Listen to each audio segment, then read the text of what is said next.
สวัสดีครับมื้อนี้ช่องอีสานทุกโกนะครับโดยบ่าวเอ็ดนะครับมื้อนี้สิพามาลงป่าอยู่บ้านหยังวะบ้านหนองขามนะครับบ้านหนองขามอำเภอ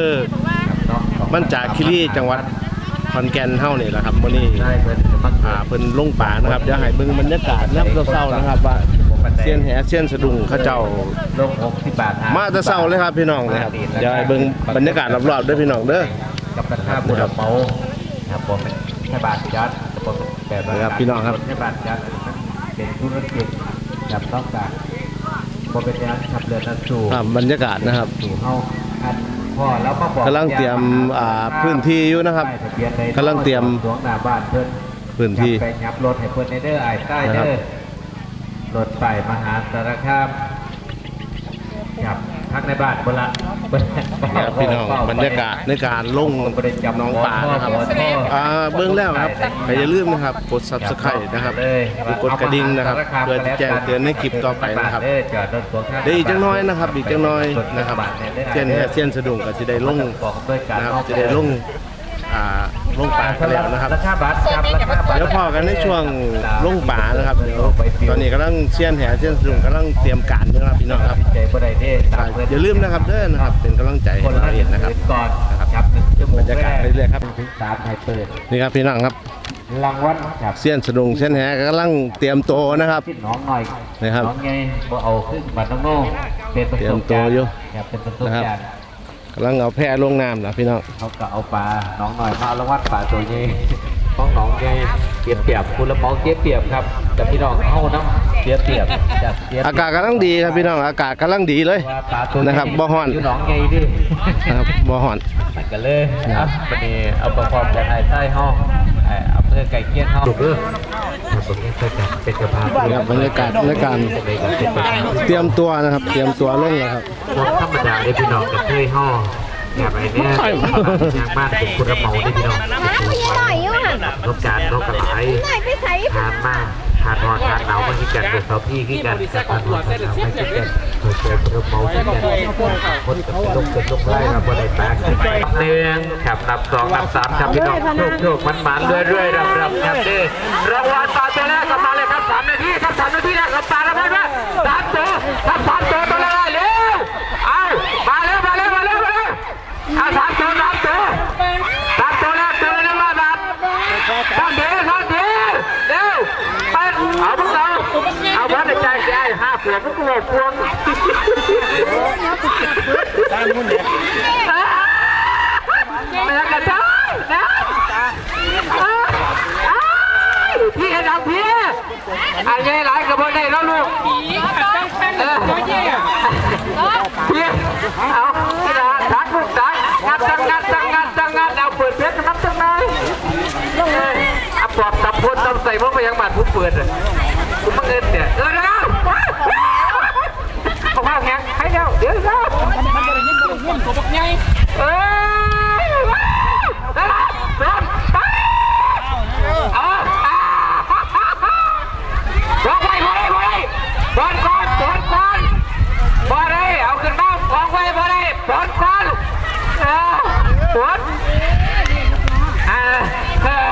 วันไหนว่างแวะมาล้างให้ได้บ่ครับพี่น้องครับคนละ1 ผืนครับตามกฎฟ้าฝืนกฎกติกาครับห้องสิบพยักกฎกติกานี่ครับรุ่นครับพี่น้องรุ่นครับกดก่อนครับกดก่อนขึ้นได้บ่พอเป็นว่า8 ผืนขึ้นได้บ่ครับเอาขึ้นได้บ่กรรมการเส้นดอนแน่มาซื้อเบิ้งกันครับเบิ้งดูแลเบิ้งเงี้ยครับดึงโอ้นี่ครับพี่น้องปลาใหญ่ครับพี่น้องปลาใหญ่แวะมาแรงให้ได้บ่ตัวโอ้ยวันตัวปลานินซาตีขึ้นมาอย่างเอาเปิดหาที่เสียงอย่างปดปลาจะมาปดคนถ้าประวัติก็ปดจะให้วานไม่เลยที่น้องถามผู้เล็บพอให้ปดเร็วไปวานไม่ผิดกติกาสะดุดพิการสักคนแล้วยังยงไม่ได้นอนเด้อผู้ดอนเด้อติดต่อกับว่ามันไปไงตัดต่อ คุณครับพี่น้อง ครับไปเอาเปรียบกันไปเอาเปรียบกันครับคนก่อนน้องน้อยก็คือกันเด้อน้องแง่ก็คือกันเด้อคนแง่จัดภาพผู้ใดไม่มีบัตรไม่มีสัญลักษณ์เครื่องหมายเส้นตึงบางลานักกองรายการครับเอามาที่ไหนเลยครับเจ๊ปูกันครับเป็นจังไหนที่แบบนั้นแบบนี้ที่ได้ถามเพิ่นเด้อครับหวังว่าอำเภอมันจาเราและอำเภอพยืนเชียงยืนเราคงจะไม่มีครับเสริมคนมารกรรมจอบไรลงบานครับเนาะป้าแม่ปันยิ่งเนี่ยเป็นเอาอย่างเขียนแล้วพวกเข้าแห่จากผู้ปวดผู้สอนจากผู้ปวดแบบขอสวัสดิ์เป็นอย่างไทยโอ้คุณครับพี่น้องของทีมโอ้เอาครับรุ่นครับพี่น้องครับโดดแล้วครับจำไว้เด้อลูกเด้อนี่ถ้าตีได้ยิ้มหามครับหามบ่ให้เกิน2 ผืนบ่ให้เกินคนละผืนหามอาลาเพราะวันแหละฝนเด้อฝนมันเด้อกรรมการเก็บผูกงานลงไปเลยตลาดเด้อบ่ต้องครับเพราะว่าจะไหนกันให้ควบตัวมือพี่น้องเขาพี่น้องนักกันอ้าวฟังดีไปฟังตัวไรตัวยังบุแมนดูมาฟังสิบอกว่าออกให้นะโอ้ลมแห้งครับพี่น้องครับอันไห้รถตึกเลยจ้าถ้าตีกันฝนแต่ฟ้าก็มาฝนแต่คุณดิปล่อยได้ไอ้ที่ตัวบ่ถ้าไม่เยอะดอนมาตีลาเดี๋ยวไอ้เดี๋ยวนะเอาครับพี่น้องครับมันจะดีลามะกรรมการติดตัวแนวสูงเป็นการครับรุ่นนี้สุดรุ่นนี้ใหญ่กว่ามูครับพี่น้องครับเขาวะครับงามตัวพอเนี่ยปืนละ1,800 9ปืนคนนี้นะครับก็เป็นปืนแล้ว2 ตัวครับพี่น้องครับเอารอฟังเด้อรอฟังครับเตี้ยนฟังเข้าพกเอารวมเอาครับให้คนละ1 ผืนเหมือนกันครับคนละ1 ผืนที่กันครับเอาขาดจะสรุปที่กันตอนนี้กำลังถ่ายทำวิดีโอครับถ่ายทำวิดีโอหนองน้อยด้วยหนองใหญ่ด้วยจับมึงดื้อนางบ่อตีนติดไม่จะบอกใครตัวน้อปนิดติดเป็นกีฬาดีมาเบิ่งปลาปฏิวัติตั้งขายปลาอีกวันปลาโลจักบาทเพราะว่าได้หีโลจักบาทปฏิวัติดีบังลาขดุงลงแล้วครับพี่น้องครับเราฟังตัวลูกไหนวะโอ้พี่น้องครับวันใดห่วงว่างเล็กมาล้างเหตุได้บ่น้องนี่200ครับพี่น้องครับใหญ่ไปกันได้ครับพี่น้องโอ้เราฟังครับก็คือครับพี่น้องครับไว้เฮ็ดไว้กับไม่ให้คนละส่งคืนให้คนละ1 โอ้ขักขนาดครับพี่น้องครับ1 ชั่วโมงแรก1 ชั่วโมงแรกโกบานปัดมันนิ่งครับพี่น้องโอ้เดี๋ยวปลาเกี่ยวไม่ดิพวกเราได้ปลาตัวพี่อากันได้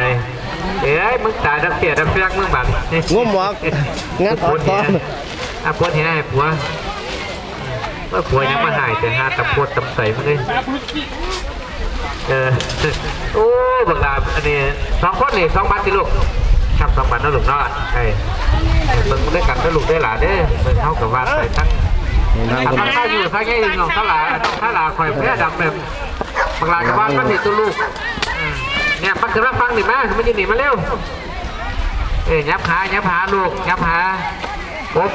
ปานเป็นไอ้ใช่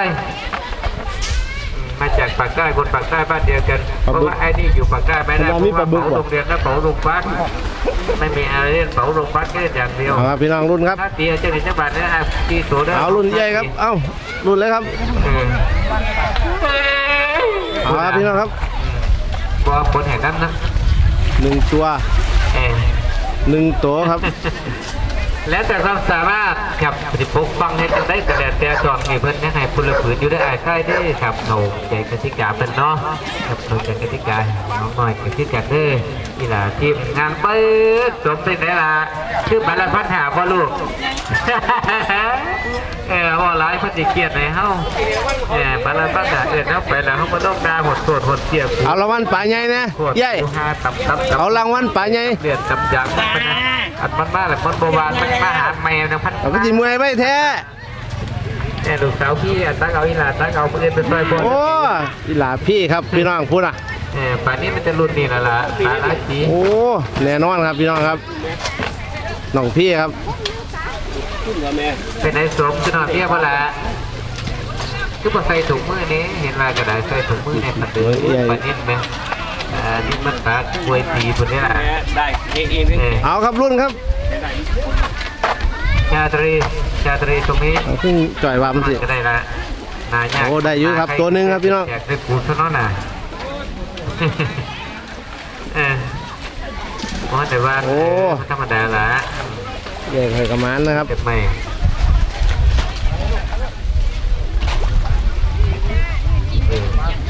มันหน่อยไรก็เอาไปเชื่อเอาหยิบเชื่อเอาบังลาอุดรธานีเอายกตัวตู้เอาละเอาซักอื่นไปหาไอ้บันกระเรื่องบันโปบางที่พักกันไปนะพี่ครับพี่น้อง ตะพนตะใส่กูไม่อยากซื้อแง่แต่ละ โอ้ใส่ละลงทางพุ่นครับพี่น้อง ใส่ละห่อน้ำพุ่นซื้อเด้อไม่ได้เหนียนเจ้ด้วยรถไฟกับมันติงไงก็เราคนทำมันเอาครับพี่น้องครับแม่เจ็บปลาบึกใหญ่นะเจ๊โอ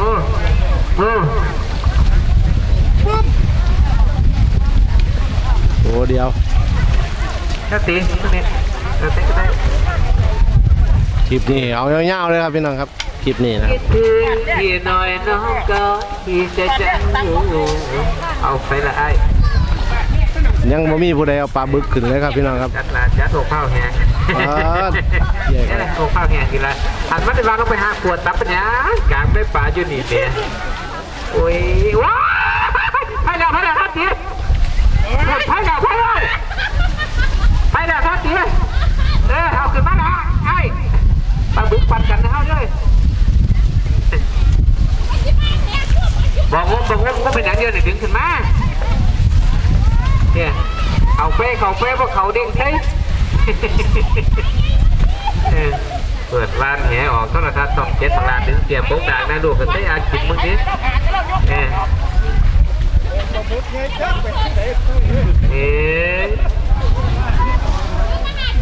ครับพี่น้องได้ปะก็ไปเขาดีดอกเด็กหัว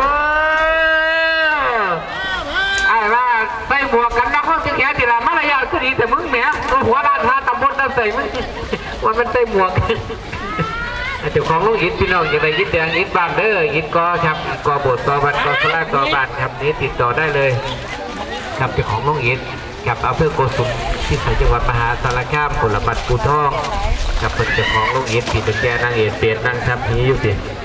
มาติดต่อเพิ่นก็ได้เด้อครับเดี๋ยวจะได้ยิดแดงยิดม่อนครับมีเบอร์มีแต่ตัวแกมาอันสาวไว้อยู่หมดนั่นแหละกันต่อเติมบ้านครับอยากเห็นแต่บ้านงามอย่างเงี้ยมันบ้าคุณอาเมียนใช่ไหมไอ้ปัดเจ้าเดี๋ยวแม่ยิ้มตัวไม่ไอ้เนี่ยเกิดเปลี่ยน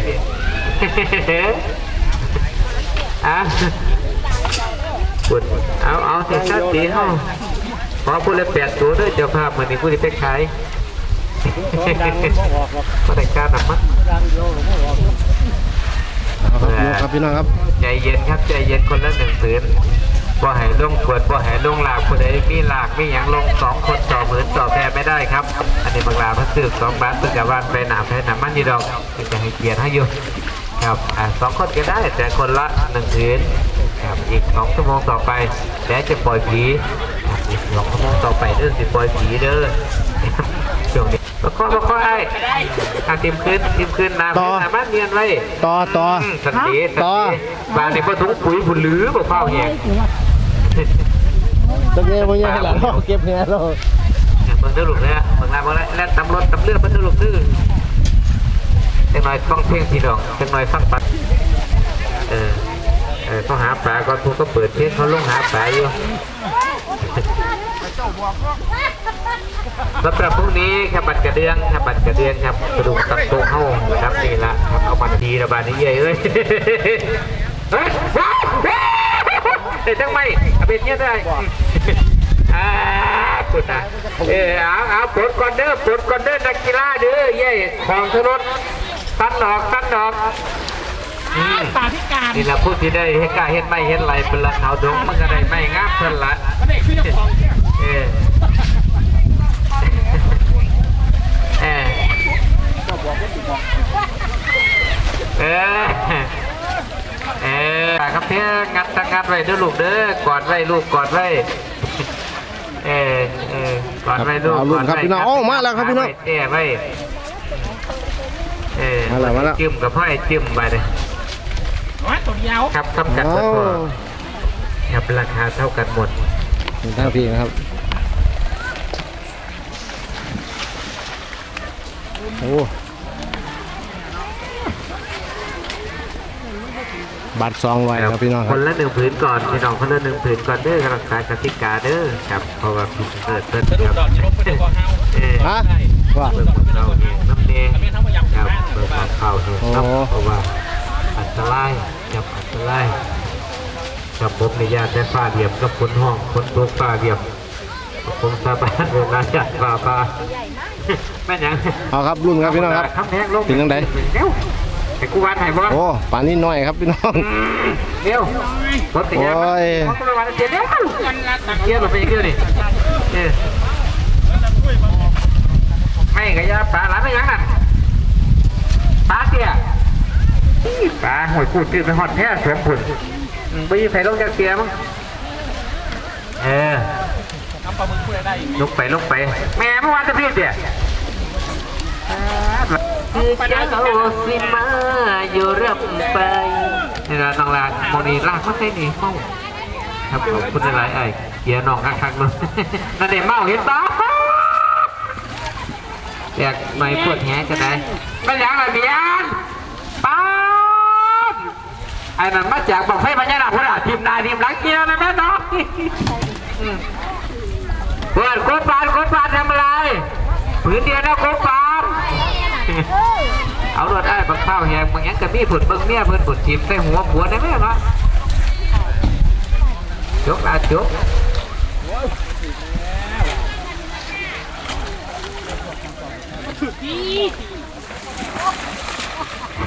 มือนั้นบัตรกระเดียงใส่ได้สูเดอร์เมาบัตรกระเดียงอาจจะได้บัตรกระเดียงกับสมุนปากน้าวได้ภาษาจังหวัดขอนแก่นเท่าแต่ว่าเจ๊เหลียวอยู่ฮะนี่ยังจะคุยกันสำหรับป๋าหนวดจะไปเป็นโฆษกอยู่ที่บ้านโคกบักยีแต่ฝุระทางอำเภอโนนสะจังหวัดอุดรธานี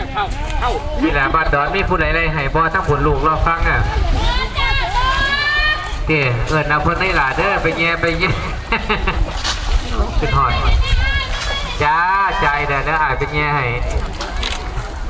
ไปทั้งผลน้ำเด้อแหบฟังเด้อเฮาทั้งผลไม่ไปไรฟังถ้าตีค่อยกั้งแหสิขึ้นมันขึ้นนั่งจึงอยู่ไอแหจะขึ้นโอ้ย ไม่ต้องมาหยับมาน่ะถือประคักโบน่ะน้องนั่นน่ะพวกเป็นกุ้งแล้วน้ำไปพระเจ้ามันแคบ พื้นหนึ่งก็คือพื้นหนึ่งแล้วพกหัวไว้กับสบายใจเรื่องของไฟทั้งคนทั้งปืนมันตื่นครับมันสบายใจดีครับตรงนี้ทุกคนกติกาเป็นสบายใจดีน้ำดีน้ำเอาควบไว้แข่งกันควบไว้แข่งกันไว้กันสิ่งที่คนสามารถที่จะเก่งคนเก่งเท่านั้นที่หลายๆวง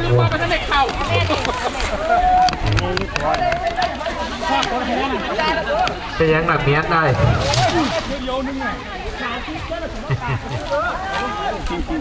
เอาผู้บ่าวน้อยเอาผู้บ่าว ครับ น้อย ตา มา เป็นคือตาตก ก็ใช้บุญถือนี่คือแม่เนี้ยนี่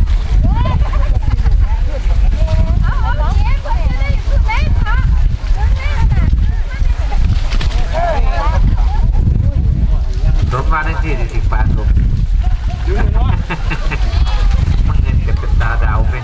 เอามึงดูทันในตาในบูเงินเอาไว้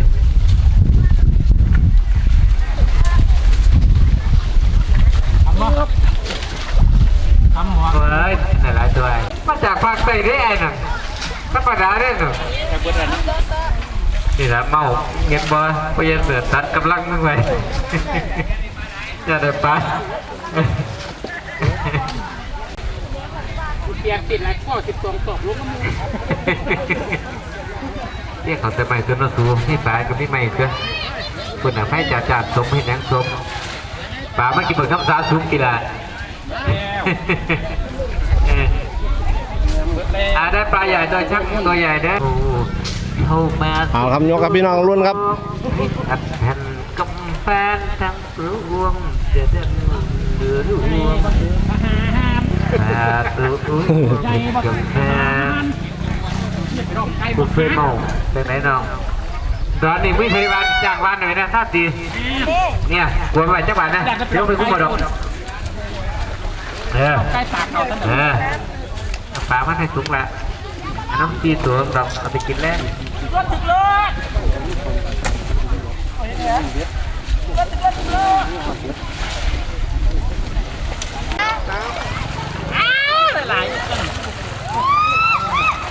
ยกมึงดู